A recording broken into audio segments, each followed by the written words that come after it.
Form హౌస్లో కార్యకర్తల్ని, నాయకుల్ని, అందరినీ, ఎమ్మెల్యేలు అందరినీ పిలుచుకొని కూడా ఎవరు ఆధారపడవద్దు, మళ్ళీ అధికారంలోకి వస్తాము, కాంగ్రెస్ పార్టీ మీద వ్యతిరేకత స్టార్ట్ అయింది, వాళ్ళు ఏవైతే హామీలు ఇచ్చారో అవన్నీ నిలబెట్టుకోవట్లేదు కాబట్టి మళ్ళీ డెఫినెట్గా మనం అధికారంలోకి వస్తాము, ఎవరు తొందరపడద్దు, పార్టీలు మారద్దు, ఇవన్నీ కూడా ఆయన చెప్తున్నారు. కానీ ఈసారి మళ్ళీ వచ్చిన తర్వాత 15 ఏళ్ళు ఉంటాము అని చెప్తున్నారు. ధీమా వెనక కారణాలేంటి? 10 ఏళ్ళు ఉన్నారు, 10 ఏళ్లలో తీవ్ర వ్యతిరేకత మూట కట్టుకున్నారు కాబట్టి ఈసారి కాంగ్రెస్ పార్టీకి పట్టం కట్టారు అని. కానీ మళ్ళీ ఇప్పుడు 15 ఏళ్ళు ఉంటాము అనే దాని కింద ఏంటి కారణాలు? నమస్తే అండి, యోయో టీవీ ప్రేక్షకులకు, ప్యానెల్లో ఉన్నటువంటి పెద్దలకు నమస్కారం.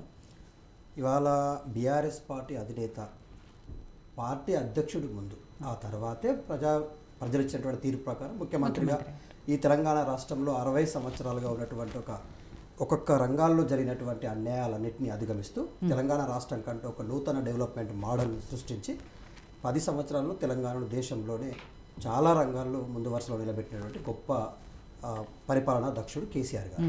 సో ఇంకో విషయం ఏంటంటే, ఎందుకు కేసీఆర్ గారు అంత ధీమాగా ఉన్నారంటే, కాంగ్రెస్ పార్టీ దాదాపుగా 7 నెలలు అవుతుంది నేటితో.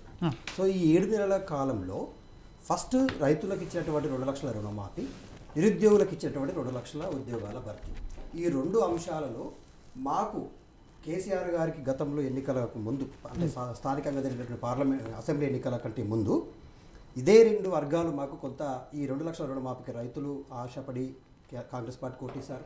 అలాగే నిరుద్యోగులు 2 లక్షల ఉద్యోగాలకు ఆశపడి కాంగ్రెస్ పార్టీకి అధికారంలోకి తీసుకొచ్చారు.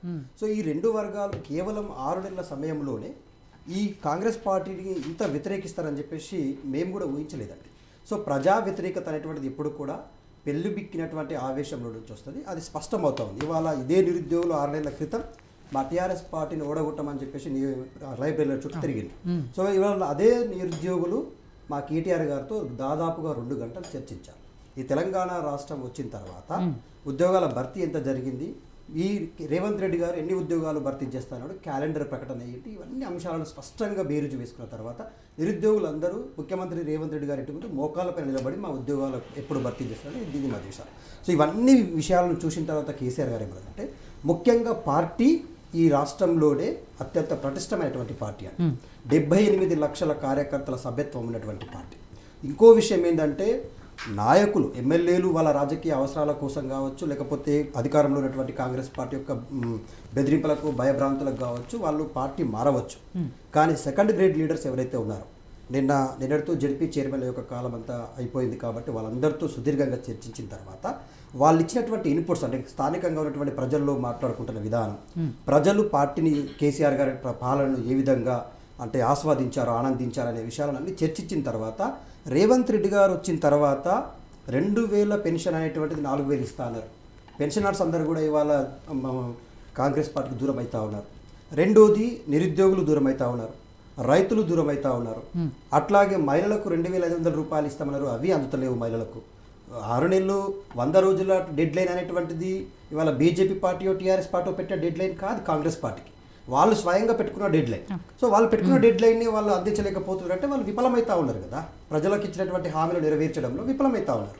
సో ఆ విఫలం అనేటువంటిది మా పార్టీకి శ్రీరామ రక్ష అవుతుంది, మాకు ఆధారం అవుతుంది. ఇంకోటి ఏంటంటే, మాకు అంటే తెలంగాణ రాష్ట్రంలో ఉన్నటువంటి ప్రతి వనరు పైన, తెలంగాణలో ఉన్నటువంటి ప్రతి అంశం పైన కేసీఆర్ గారికి ఉన్నటువంటి అవగాహన కావచ్చు, నాలెడ్జ్ కావచ్చు, సమస్యలను పరిష్కరించిన తీరు కావచ్చు. తెలంగాణ రాష్ట్రంలో మనం ముఖ్యంగా తీసుకుంటే మనకు నీటి సమస్యలు ఉండే, కేసీఆర్ గారి 10 సంవత్సరాల పాలనలో తెలంగాణలో ఉన్నటువంటి ప్రతి ఇంటికి తాగునీరు అందించిన మిషన్ భగీరథ ద్వారా, కాకతీయ చెరువుల పునరుద్ధరణ ద్వారా చెరువులు పునరుద్ధరించుకున్నాం. ఒక్క చెరువు కూడా ఎండిపోలేదు 10 సంవత్సరాల్లో. మీరు ఎక్కడైనా విజువల్స్ తీసుకోండి. కేవలం రేవంత్ రెడ్డి గారు వచ్చినటువంటి 4 నెలల్లోనే తెలంగాణ రాష్ట్రానికి ఏదో అరిష్టమైనట్టుగా ఏం జరిగిందో తెలియదు, కానీ ఎక్కడికక్కడ చెరువులు ఎండిపోయినాయి, పంటలు ఎండిపోయినాయి, పంట పొలాల్లో రైతులు అని తీసుకొని మనకు వీడియోలు చేసి పంపించారు కదా. సో ఇట్లా ఒకటి ఏంటంటే, కేసీఆర్ గారికి ఉన్న ధీమా ఏంటంటే 2024-26లో నియోజకవర్గాల పునర్విభజన కూడా జరగబోతా ఉంది. ఈ నియోజకవర్గాల పునర్విభజన జరిగితే రాజకీయ సమీకరణలు జరగబోతాయి. ఏంటి, స్థానికంగా అందుబాటులో ఉన్నటువంటి నాయకత్వం పైన ప్రజలకు ఒక ఐక్యత ఏర్పడుతుంది, మమకారం ఏర్పడుతుంది, బంధం ఏర్పడుతుంది.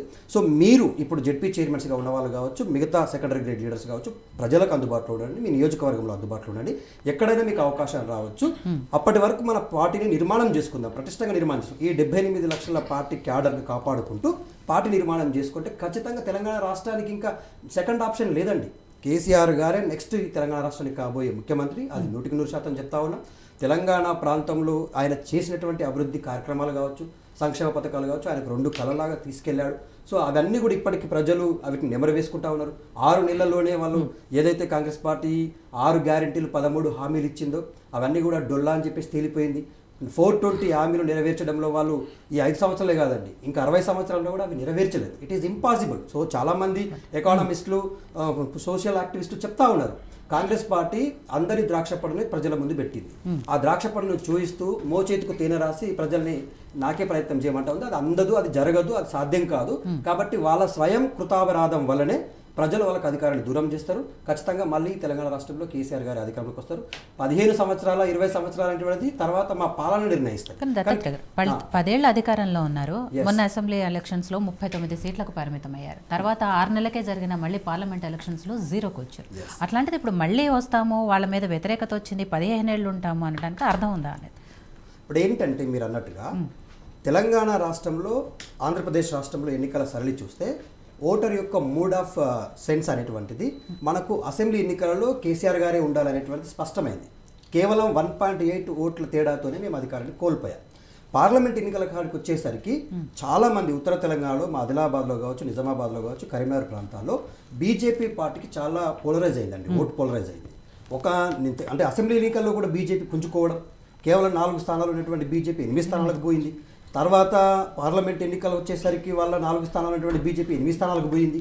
సో ఈ పరిణామాల వల్ల కాంగ్రెస్ రాష్ట్రంలో అధికారంలో కాంగ్రెస్ పార్టీ ఉంది, కేంద్రంలో అధికారంలో బీజేపీ పార్టీ ఉంది. సో పార్లమెంట్ ఎన్నికల కాడికి వచ్చేసరికి ఓటు వేసేంత వరకు ఓటర్కు కాంగ్రెస్ బీజేపీ అనిపించింది. కానీ ఓటు వేసిన తర్వాత, ఫలితాలు వచ్చిన తర్వాత ఆంధ్రప్రదేశ్ రాష్ట్రాన్ని వాళ్ళు పరిశీలిస్తే చంద్రబాబు నాయుడుకి వాళ్ళు ఇవాళ 3 ఆఫర్స్ అండి చంద్రబాబు నాయుడుకి. ఒకటి, తన రాష్ట్రంలో తన ముఖ్యమంత్రి కాగలిగాడు భారీ మెజార్టీతో, కూటమిగా. రెండోది 16 ఎంపీ స్థానాలు ఇవ్వడంలో కేంద్రంలో కీలక పాత్ర పోషించబోతారు.